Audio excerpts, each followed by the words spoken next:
Landscapes have a way of changing dramatically. It wasn't all that long ago that where I'm standing was nothing more than a pile of rocks and dirt somewhere outside Las Vegas.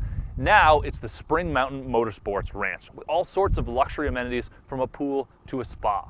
Likewise, the automotive landscape has changed dramatically. And it wasn't all that long ago that it would have been hard to envision a 350 horsepower Hyundai. And yet, here it is, and here we are. A mid-cycle update for 2013, the Hyundai Genesis Coupe gets more than just a new front bumper, which we'll admit does take a little getting used to. The car has these new headlight designs, a much more aggressive hood, some new 18-inch wheels, and these beautiful 19-inch wheels seen here, and you even get some LED taillights. But all that is just a hint as to what's under the hood. Starting with the base 2.0T model, it now gets a more efficient 50% larger intercooler, plus it gets a twin scroll turbocharger. Power is now up 30% to 274 horsepower, and perhaps more impressive is 275 foot-pounds of torque at just 2,000 RPM. As for the top-of-the-line 3.8-liter V6, well, it now gains direct injection, so we're talking about 350 horsepower, an increase of 42 horsepower of the old engine, and an increase of 27 foot-pounds of torque. It actually will do a 0 to 60 time Hyundai claims in just over 5 seconds, and combined with a pretty decent curb weight, they're saying that it actually has a better power to weight ratio than a BMW 335i or an Infiniti G37. With the chance to test out both engines on the track, it's remarkable how much more powerful they are. They'll really get you going, and now even the 2.0T model is a legitimate sports car.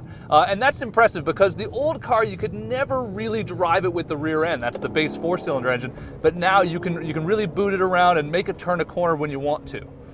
Despite the fact that the 2.0T does make full torque at just 2,000 RPM, you still really need to keep it in the sweet spot, and you'll find you're rowing gears a lot, and you can't just be a lazy driver like with the 3.8. Now, a question a lot of people are going to be asking is, how does it compare to the Scion FRS? Well, I have to say you really can't compare the two cars. Now, Hyundai will tell you that the Genesis Coupe 2.0T actually has a better power to weight ratio, but they're just such different vehicles. You know, the Scion FRS really is more of a momentum machine, and this you feel more like a serious sports car, but it just doesn't lack some of the purity that, say, the Scion has.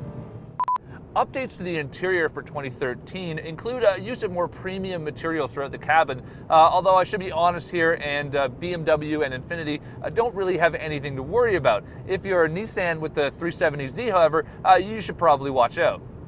Perhaps the best feature to experience from behind the wheel is a new noise generator for the air intake system that really gives the 3.8-liter V6 a great sound. Hyundai is known for building fuel-efficient cars, for building cars with a lot of value. They're even known for building good-looking cars. But sports cars is one of those things that they've never really taken a hold of, making the Genesis Coupe a real black sheep in the Hyundai lineup. That said, I'm thrilled that all the updates for 2013 don't just make the Genesis Coupe a faster car, but a more enjoyable car to drive. Although you will pay for it, with average prices up about $2,000 depending on the trim level. Looking at factors like price, content, and performance, the 2013 Genesis Coupe is now an even more attractive, affordable sports car, especially for the Gen Y segment who are increasingly shunning traditional pony cars.